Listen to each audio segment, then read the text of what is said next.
Hi, everyone. We have author Sean Aeon here, and he's going to tell us a little bit about himself. Sure. So I'm 33. I was raised in West Palm Beach, Florida. Um, I'm definitely cheating because I have notes even on myself because I hate talking about myself.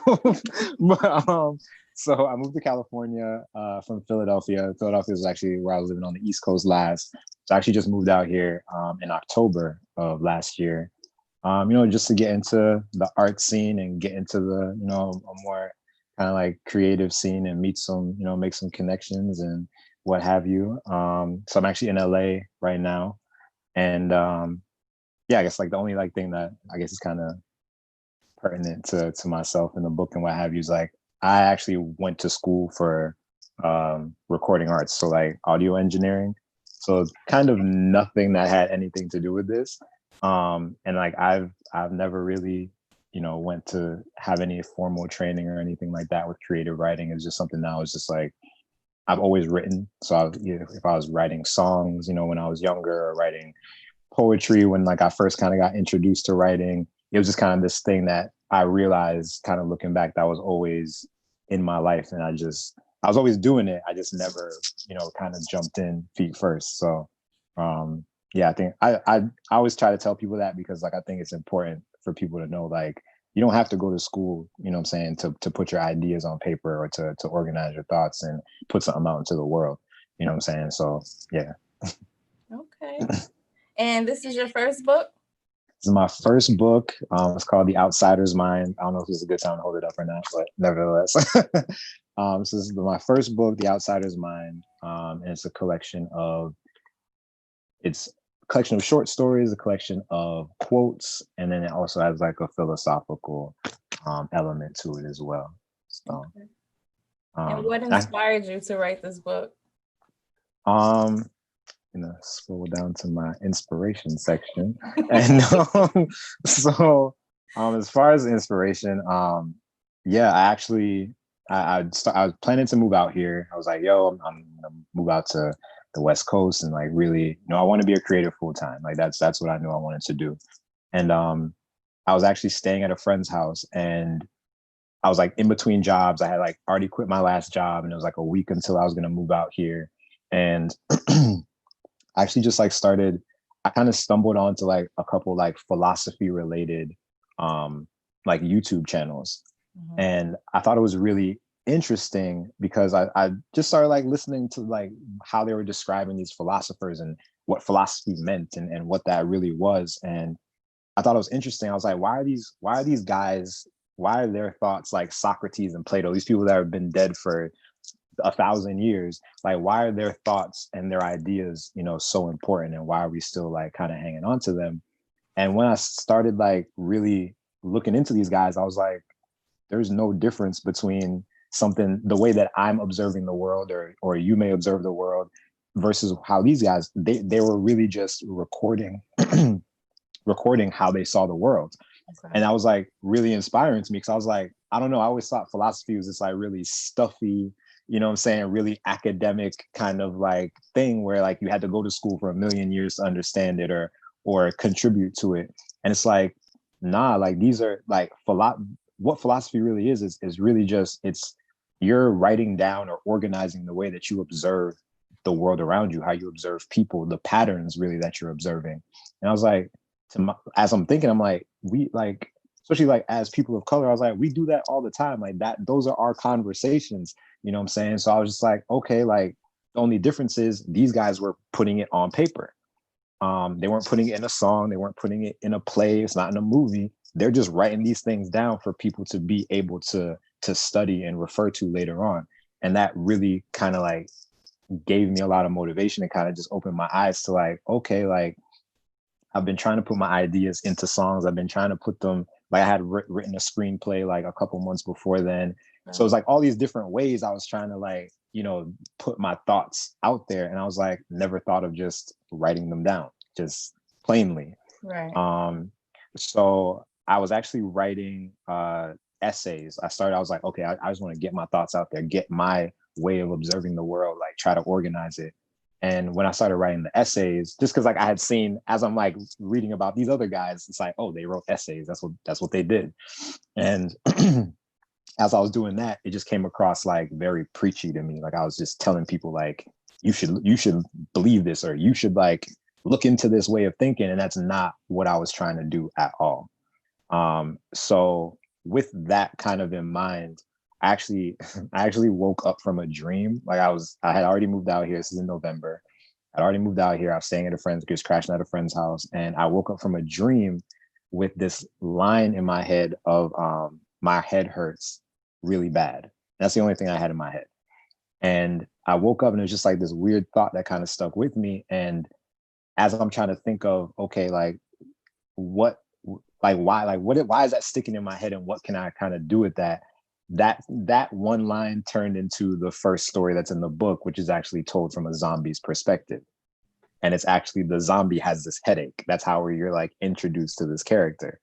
And from there, it was like, okay, so I kind of have this idea for this fiction something. At the time, I didn't even know what it was going to be. And then I have these essays that have these like observations about, you know, how I'm seeing the world or how I interact with people, the patterns that I notice. And I was like, that would be dope if I could combine these two things together to kind of have like something that is fiction and, you know, can be entertaining, but that also really contains like a lot of like real life insight and like some sort of like, you know, philosophical part to it, where it's kind of examining how we look at the world or how we look at each other, how we look at ourselves. And I just thought that was like, that could just, I don't know, like I like that type of shit. I like that type of stuff. So like I just thought that'd be really cool. And then when I started to look into philosophers of color, like a lot of them dealt with race issues that kind of surrounded race primarily. Like that's what their focus was. And when I looked at these philosophers that or these authors or what have you that we've been that are getting like studied in universities like hundreds of years later, these guys were really covering, they were looking at the world through their own lens, but they were covering, you know, I guess topics that were more general, that were more broad, more universal, into looking like at how we deal with each other, how we deal with ourselves, what it means to be alive, all these things. They were very like universal topics and things that like you could really relate to no matter where you're from, no matter your gender, all these things. And I was like, I would like to do that. You know what I'm saying? Like I still have like the Black experience 100% every single day, but like I can take that lens and look at different things that have to do with just human nature in general through my own lens, you know what I'm saying? And try and put that out to people where it's like, I kind of look at it as like, if you're a person of color, you might pick out certain things where it's like, oh, like I can see where that came from. But even if you're not, and you don't necessarily relate to that lens, you can still take something away from it as well.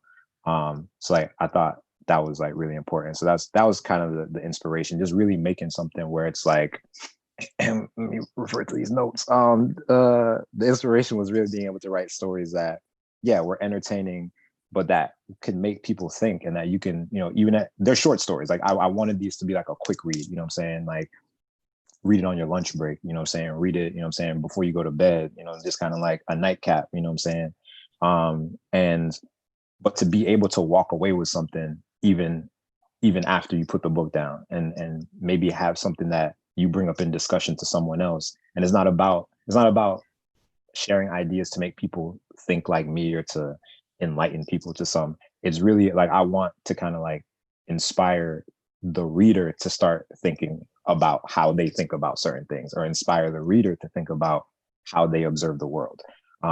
That's kind of like the goal, is to really yeah, to inspire that kind of like that independent thought, you know, to inspire to realize the way that you see the world is something that you should pay attention to. Like that's super valuable, regardless of, you know, whether you're going to be a writer, you know, necessarily, or whether you want to put a book out, or whatever it is. I just always felt like that was just like a really important thing, and a really important thing that we can take away from each other in our interactions. So absolutely. yeah. So did you experience any writer's block? Yes, of course. uh, when did that come in? That hit. It was actually closer to the end when I was getting. It was like I knew I wanted it to be a certain length, and it was just like, all right, so it's like just like 20,000 more words and we're done. And like I just didn't. I was stuck on one of the stories. It's called Augmented, and it was just like I started writing it. It's more of a sci-fi story, and Okay. I feel like I kind of like skimmed over the about the book part. I can go more into about the book as well. But yeah, it was like it's a sci-fi story, and it kind of deals with these scientists who have built this machine where people can like travel into like a different dimension. And I was trying to like research some things and make sure it was still like a story that moved forward. And I was just like, yeah, I'm gonna take a break.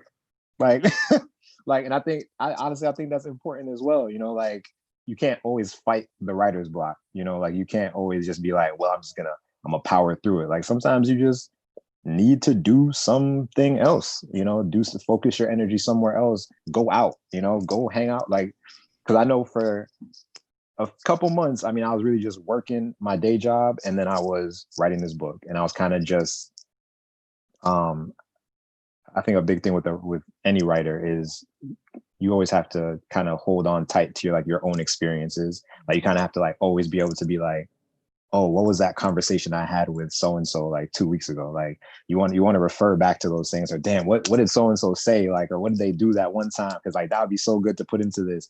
So I felt like there was a time where I was just kind of going through my memory banks and just like super paying attention to everything that was going around me, because it's like, oh, somebody said something like memorable, like I want to, you know what I'm saying, make sure I was listening. Like I don't know, I turned into like this huge eavesdropper too, because I'm just like, if y'all talking about something that's interesting, like I want to know too. So like yeah, the writer's block definitely came. And I think people, I don't know, I've seen this question, and people have asked me, like I think the biggest, other than just like going outside and just doing something else, like my biggest way to like overcome the writer's block was to start reading. Okay. I have like a book of short stories from Hans Christian Andersen, who wrote like The Little Mermaid and like The Ugly Duckling, same guy. And that was actually a big inspiration for the book as well. Like I loved his short stories and how quickly I could read it and still be like, damn, that was like, that story was lit. You know what I'm saying? Like, and it took me like 30 minutes to read the whole thing, start to Right. finish. So like, but I would just start reading. I would just start reading his stuff and just start to kind of see how, you know, somebody who is like a legendary storyteller, legendary writer, how they're crafting their stories. And then that kind of like, it just gives you that motivation where it's like you read something, you're like, I mean, this is good. You know what I'm saying? Like, I mean, I feel like my shit's kind of on that same level too. You know what I'm saying? So just let me get back to it. You know what I'm saying? So I think that's such like an important thing. I always saw, somebody told me that. They were like, I saw that, like it might have been like a meme. I don't know, the internet might have told me that. But like the easiest way to, like, yeah, the easiest way to break writer's block is to read. Just like pick something up, start reading it, and that's gonna kind of get your wheels going again. So Okay. Now tell us about the cover. What made you choose that cover? excellent question. So the cover is actually funny enough, it's actually based off of somebody, the artist Samantha Lundy, awesome artist. She actually asked me to send a picture of myself that she could base the cover off of. So if you kind of look, like you see some locks, yeah, you see some locks, you know, peeking through there. Um, so the cover though it actually includes elements of like almost each one of the stories. Okay. So in the bottom left hand corner, you see like a little bee that's trapped in a spider's web. One of the stories is actually told from the point of view of a bee. Like there's these two bees in the story, and they're trying to figure out what humanity is doing to their environment, like why they're, you know, they're trying to figure out how they can survive the fact that, like, you know, these people are destroying their environment. So you have the bee in the bottom left hand corner. In the top right, you have like a spider's web and this little spider, which looks ridiculously real. You have this little spider here that's just kind of hanging out. There's a set of stories in the book that are written from a spider's perspective. and the main spider character is actually struggling with the fact that they eat other animals, like they capture other animals and eat them, and the spider's like, why do we have to do that? Like, why do we have to kill other animals in order for us to survive? Somebody funny enough was like, oh, is that about like being vegan? And I was like, no, actually, it has nothing to do with being vegan. Now that when they said it, I was like, oh shit, I don't want people to think I'm like going after people that eat meat, because that is not. Listen, I love some chicken too. You know what I'm saying? Like nobody's tripping on anybody eating meat, but like it's actually what the story is actually about is carving your own path. Like it's about looking at things that people essentially are saying, hey, this is the way things need to be, and asking why. Why do they need to be that way? Is there another way is there another path? Um, that's what that story is about. So the kind of smoky effect here to the I don't know, portrait. There are a set of stories about a brother and sister, and the brother can turn himself invisible. So, and it kind of explores their dynamic and how that affects them and affects people around them and how that affects their perspective of the world. Kind of being able to, this guy who's able to kind of disappear and find out a lot about people that he wouldn't have necessarily known, you know what I'm saying? They wouldn't have divulged this information to him. So that's kind of like the effect of the kind of disappearing aspect there. The Crown, the last set of stories, which is augmented source, augmented inquiry, and augmented. There's one more. Those are the last three stories. One of them deals with, so the character goes through this. They use this interdimensional machine where you can go to this brand new dimension that you actually design. So you actually play a part in what this new dimension is going to look like for yourself. And in that dimension, they choose to be a queen. Okay. And it's kind of like exploring what it means to get exactly what you ask for, and how that to get exactly what you ask for, and to think that you can design a world or an environment that is perfect, like what that perfection actually means. Okay. So that story that explores that idea. That's what The Crown is. And then we kind of have this half skeletal, half kind of like blacked out side here of the cover. The first three stories are called The Undead Eye. And those are the ones that they're dealing with a zombie that has kind of been a zombie and has been living this zombie life. And we're exploring how being a zombie, or being this outsider, being this person that you used to be human, but now you're not considered human anymore. Exploring how he sees human nature, like, so from kind of the outsider's perspective. And then there's also, so that story, another story is told from a little girl's perspective who was turned into a zombie. And so as a child, like, what does that landscape look like for you when people are acting a way towards you that you don't understand? You don't understand why they dislike you. You don't understand, why these other kind of zombies that have been zombies for a longer time, why are they eating these people? Like it gives you that kind of like that childlike, more almost like a more naive outlook. But again, it's exploring that. It's still exploring a very human, a very a very tangible experience where you're being treated in a way that you don't understand why you're being treated differently. So that's where we get like this little, the eye is kind of just hidden there in the darkness. The skeletal side, there's a story that is told from the point of view of an immortal. And so this person can just live forever. They've lived, countless lifetimes. And it's kind of exploring, like, how do you see life? Like, how does mortality and being alive, what does that look like if you know that this can just stretch on forever? Like, unless you kill yourself, you're never going to die.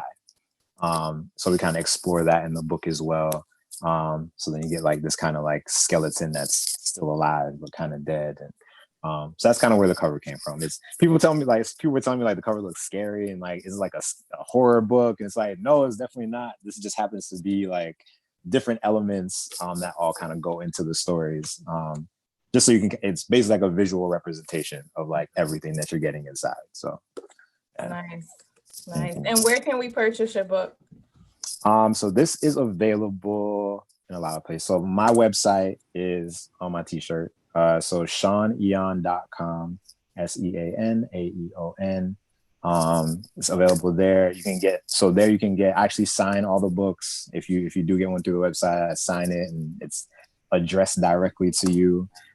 Shipping is free within the United States of America.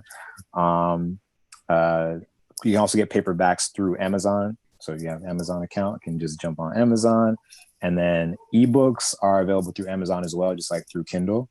And then Apple Books, Google Play, and then also Kobo. And it's like mostly like up north, but yeah. So Apple Books, Google Play, Kobo, Kindle, and then my website as well. Folks can check that out. And if you do go to my website, I have like a bunch of different videos that I've shot with just like some audio excerpts from the book.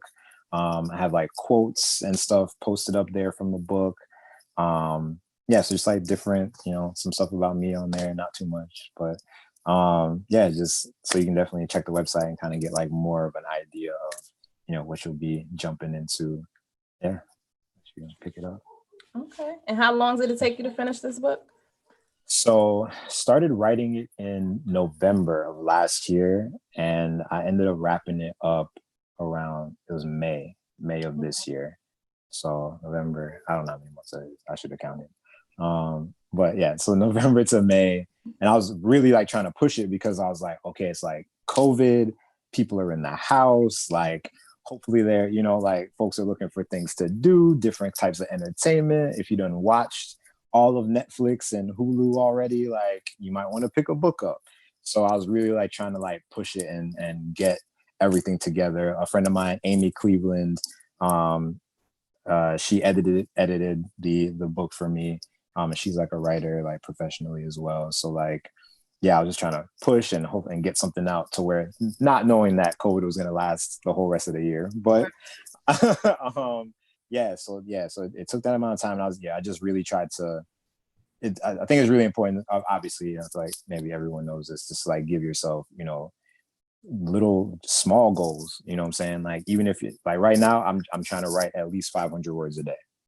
Okay. So I know that's just my small goal for the day. And I'm like, over time, like before you know it, now you're up to 5,000 words. Before you know it, you're up to 10,000 and things are moving along. So, yeah, I feel like that's pretty much how I kind of got through, the process from November to May. It's just looking like, okay, I need to do 2,000 words this month, or I need to do 1,000 words this week, or what have you, and just kind of like setting those smaller milestones to keep me kind of going forward. So yeah. And are you on social media? If so, how can we find you? I am. Where am I at? Instagram, Sean Aeon, just my first and last name. Twitter, it's just the letter I, and then Sean Aeon. Okay. Where I'm at? Where else am I at? I'm there. Facebook. It's just like, you can just search, I guess, Sean Aeon, but if you do like facebook.com/I Sean Aeon, again, just letter I, Sean Aeon. And I don't know what other social medias there are off the top of my head. I'm on those. And then Goodreads, if folks are on Goodreads, same thing, Goodreads /Sean Aeon. I'm on there as well. It just has like some info on me there too. So yeah. All right. And tell us, what do you hope readers take away from reading your book? Yeah, I really hope people take away, just that thought process, kind of that examination where, just, I have it here in front of me. So like part of the sections are like actual, so there's 4 different quote sections within the book as well. And these are just quotes pulled from the different stories. And I kind of had it set up this way so folks can kind of, when you get like a snapshot, of what you're reading, kind of very quick way. And then they also just kind of like lend themselves to just like really quick ideas. Like, just for instance, like this quote is, I'll always ask the obvious questions because I know the answers are seldom obvious. Simple things, but just to like, I really want people to come away honestly like talking about their own ways of seeing the world with each other, or examining their own ways of seeing the world, their own ways of seeing themselves and others after they read the book, and kind of still carrying on those conversations. And you know, I feel like especially now with social media, with I think things have slowed down a bit with COVID just because people have no choice. But like in a world where you're kind of like bombarded by so much information, like we don't really always take the time to like examine our thoughts, or examine why we feel a certain way.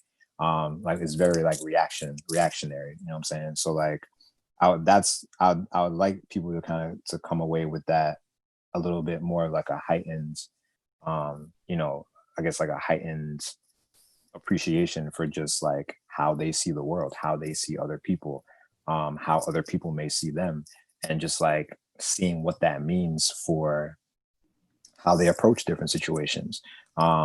And because I think that's like one of the great things about philosophy is just it's really just kind of it slows you, it's slowing down and like really kind of taking into account, you know, why things are seen the way they are, why things are the way they are. Do they have to still be that way? Um, so I think like some of our greatest revolutionaries, you know, they may not have, you know, Malcolm X and Martin Luther King and Garvey and Angela Davis, like all these folks, they weren't necessarily heavy author. Like they weren't always, you know, all of their ideas aren't necessarily recorded in a book that they put out themselves, Right. you know, but they had those interactions, and these were the folks that were like looking around and really looking to change the world because they were asking the questions, they were examining their environment, um, and then moving forward in a way. And I feel like, you know, that's, and especially, and I guess one last thing, I'm rambling terribly, but like another thing people can take away is like, it was so big for me, especially coming up, where it's like, it if you had a cool idea, it had to go in a song. It might be a movie. Oh, we should like, I hear people all the time like, oh, we should make that like a mini series. Like, oh, you should make that a TV show. Like these are the things that we like rush to when we have a good idea. And it's like, those things are all cool. Mm-hmm. Please pursue those avenues. But it's like, if you can't sing, if you can't act, you know, like if you can't draw, I know I cannot. If you don't know how to do any of those things, you know the language that you speak. And if you know how to write the language that you speak, I mean, even now, you don't even have to know how to write the language you speak. You can just like talking, yeah, you know, just talking right into your phone. It'll type it for you. So it's like, as long as you know the language that you speak, you can turn that into something. You know what I'm saying? You can put that into the world, and you really never know what that's going to turn into, or how that's going to inspire someone else, or how that's going to change your own life. And I think that's really important. You know, it's not about, people focus so much on being talented or what have you, and it's like, no, you have the way that you see the world. Like that's important, and that's way more than enough. You know what I'm saying? It's just a matter of organizing those ideas and putting them out there, and that's it. Like, you don't, trust me, I cannot sing a note, you know what I'm saying? But like I can write down how I see the world. I can write down how people affect me, and how I think things should be different, how I think things should stay the same. Like everybody has the capability to look at themselves, look at others, look at their environment, and see what they value about it and what they feel like could be better, or if they even think better is a real thing. Like it's like these very, you know, these ideas they're there, and we have them all the time. I don't think we're always taught that. We're not always taught how valuable they are. Yep. And I feel like there are other, you know, other groups, other time periods where that was very heavily stressed. You know, that the way you see the world is important. What you think, your perspective is important. So like, yeah, that would be, even if people have to read between the lines, or maybe they just have to watch this interview, like that's definitely something, you know, I feel like I would hope people can kind of walk away with. So, yeah. Okay. Well, thank you for joining me. Thank you so much for having me. Yes, it's been a pleasure. Absolutely, yo. So I'm gonna get this together. I'll probably send it to you. What's today? Wednesday. I'll probably send it to you Wednesday. Okay. I'll send All right, you cool. like the first couple of minutes of the edited version, and then I'll post it on our YouTube page first, Okay. and then I'll post it on our Instagram page. So Sweet. I'll be sure to tag you. All right, sounds good, yo. Much appreciated. Much appreciated. Thank you so Thank much you. for the Thank you. time. Thank you. No problem. I would love to continue. It's just I don't know. I somehow scheduled the meetings too tight, so I have a 6:30. Okay, we got to get out of here. But thank you. Of course, of course. Thank you so much. And when you're ready for book 2, we'll be here. Yo, I am hoping. I wanted to get my birthday's in January. I was like, oh, if I can get this done by January, that'd be so lit. But probably not gonna be able to squeeze it out that soon. But yeah, no, definitely looking at like the first, quarter of next year, hopefully. Okay. So I'll definitely let y'all know, man. That'll be dope. All right. Cool. Happy holidays. You as well. Be safe. Take care. All right, bye. Bye. All right, everyone. That was author Sean Aeon telling us about his book. Make sure you purchase a copy and don't forget to like and subscribe below.